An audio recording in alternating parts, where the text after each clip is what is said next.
Olá a todas, todos, espero que estejam bem. Eu queria explicar algumas coisas sobre como que a gente vê se um artigo está publicado num lugar correto, num lugar bacana, né?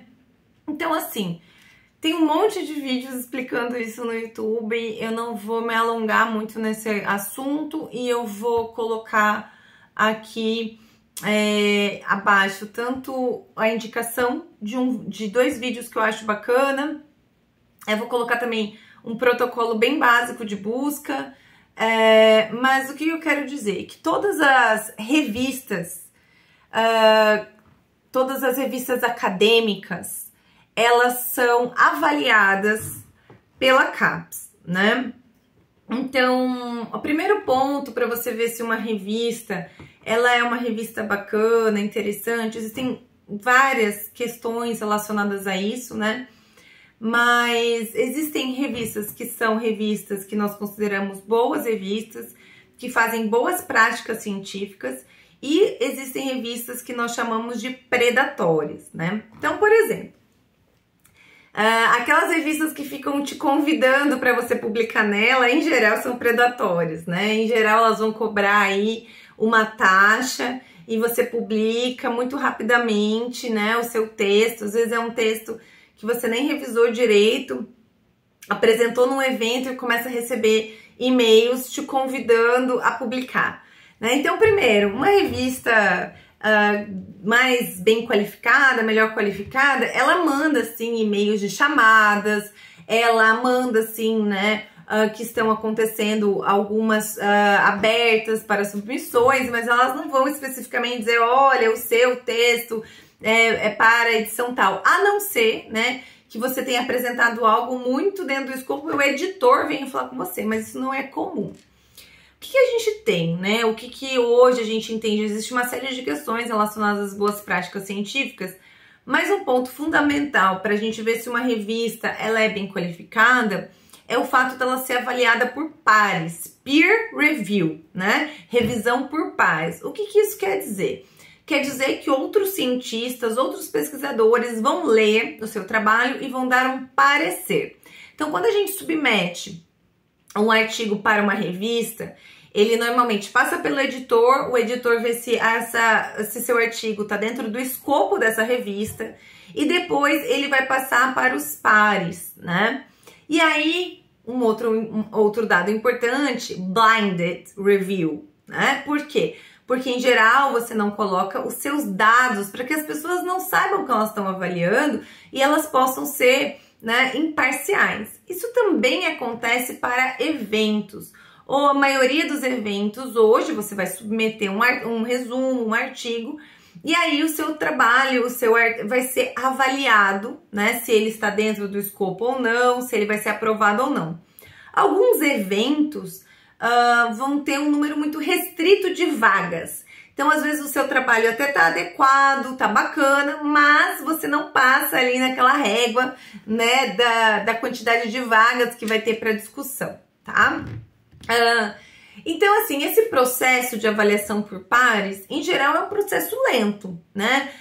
Se você for pensar, você tem que encontrar pessoas que estejam dispostas a ler, a discutir. E o processo de publicação também é um processo lento. Ele é cheio de idas e vindas, então o seu artigo vai, os avaliadores, né, os pareceristas fazem comentários, pedem ajustes, às vezes o seu trabalho é rejeitado, às vezes ele é aprovado com ressalvas e você tem que reajustar. Então, o processo de uma publicação de um artigo em uma revista científica, ele costuma demorar meses, às vezes anos. Tá? No Brasil, a gente está vivendo, não só no Brasil, no mundo inteiro, um problema muito grande de dificuldade de encontrar revisores, avaliadores dos nossos artigos. Então, por exemplo, é muito comum, eu mesma submeti um artigo em dezembro do ano passado, entrei agora há pouco para dar uma olhadinha e ele ainda não está nas mãos dos revisores, tá? Então, é um processo bem complexo. Bom, diante disso, as revistas, né, a gente tem uma infinidade de revistas, cada vez um número maior de revistas, e aí a cada 4 anos A CAPES, que avalia, né, toda a pós-graduação, ela faz, junto com as avaliações dos programas de pós-graduação, ela faz uma avaliação das revistas, dos periódicos científicos, né? E aí ela coloca no seu site Sucupira, né, o resultado dessa avaliação. O que isso quer dizer? Que a cada 4 anos as revistas ganham uma nota, né? E essa nota ela vai de C a A1, né? Então uma revista A1 é considerada uma elite, né, das revistas científicas. Ela é considerada uma revista que ela realmente tem muitos critérios, é muito importante. Por isso, se você vai fazer um concurso, se você está em um meio acadêmico, você publicou numa A1, você entrou no seu mestrado, você está entrando no doutorado, você vai fazer uma prova de residência, enfim. Você publicou numa A1, você vai ter uma pontuação. Eu publiquei numa A2, uma pontuação, A3, né? Agora, assim, é ruim, por exemplo, ter uma publicação B3, B4? Não necessariamente. O que é ruim é a gente publicar em revistas predatórias. Agora, entendendo, né, que nem sempre todas as pesquisas, todas as pesquisas que eu fizer, primeiro, a gente está vivendo um boom, né, pelas exigências que tem os programas de pós-graduação e etc. de produtividade. Cada vez mais as pessoas escrevem, publicam e ninguém lê, né?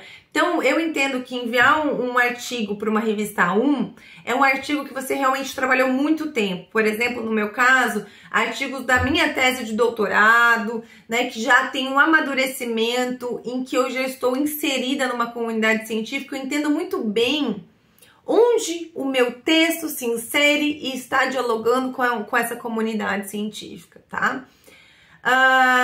Resultados de pesquisas, né, muito legais e tal. Agora, uma revisão de literatura, ela tem o seu mérito, ela pode ser publicada dependendo, né, do campo dessa revisão, de como ela foi feita, mas principalmente de como o debate dela vai aparecer, né?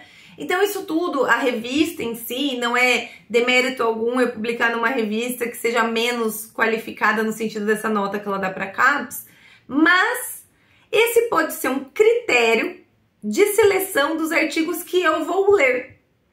Então, quando eu faço o meu banco de dados de artigos, né, e eu tenho lá no meu banco de dados um número muito grande de artigos, e aí eu posso estabelecer como um critério, e é por isso que é muito importante eu saber a revista em que está o artigo. Eu vou no Sucupira da CAPES e eu vejo qual a nota que essa revista teve no último quadriênio, porque as notas são a cada 4 anos. Não quer dizer que no próximo quadriênio ela vai ter a mesma nota, né? Podem ser que revistas não tenham sido avaliadas de um quadriênio para outro, por isso que elas ainda não têm nota. Mas se eu estou estabelecendo critérios de quais artigos eu vou ler, um outro critério, por exemplo, de busca sistematizada, pode ser até de trás para frente. Eu posso entrar na minha área, identificar quais são a A1, A2 mais relevantes para a minha pesquisa, então buscar os artigos daquela A1, A2, né? A questão que eu quero dizer para vocês é que saber fazer uma busca no Sucupira é fundamental para qualquer pesquisador, tá? Pesquisadora. Outro ponto importante, o Sucupira, ele vai dar a nota a cada 4 anos, né? E ele vai dar também por área. Então, pode ser que você encontre uma revista que ela é uma A1 na área de educação e ela é uma B2 na área interdisciplinar. Então, assim, eu não vou entrar muito nesse debate, vocês vão encontrar muita coisa sobre isso no YouTube, né? Por isso que eu volto a dizer, a gente não pode se guiar apenas pelas notas que o Sucupira nos dá. Agora, o que me mostra que um artigo e uma revista, ela é relevante e importante. Ela está indexada. O que é indexada? Ela está dentro de algum grupo, sistema de divulgação científica, como a Cielo, ela tá na Web of Science, ela tá na Scopus, né? Esse artigo, essa revista, ela tá cobrando para publicar e aí ela simplesmente basta pagar ou não, né? Qual é o corpo editorial dessa revista? E hoje, gente, se vocês colocarem na internet, dizerem assim, como descobrir se uma revista é predatória, vocês vão encontrar muita coisa, né?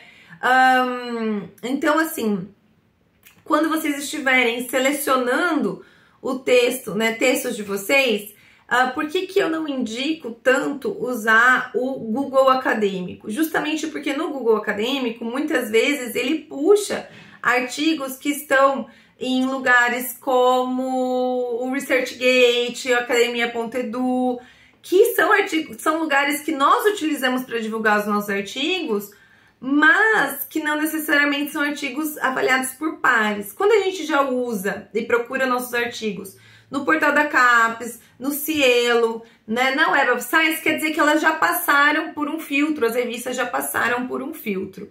Não sei se esse vídeo ficou muito confuso, mas a ideia aqui é que vocês entendam que o Sucupira, primeiro, né, o Sucupira é o portal que puxa todas as informações da pós-graduação e que dentro do Sucupira vocês encontram o Qualis CAPES e o Qualis CAPES é mais um instrumento que a gente tem para averiguar aí a qualidade, né, das revistas científicas.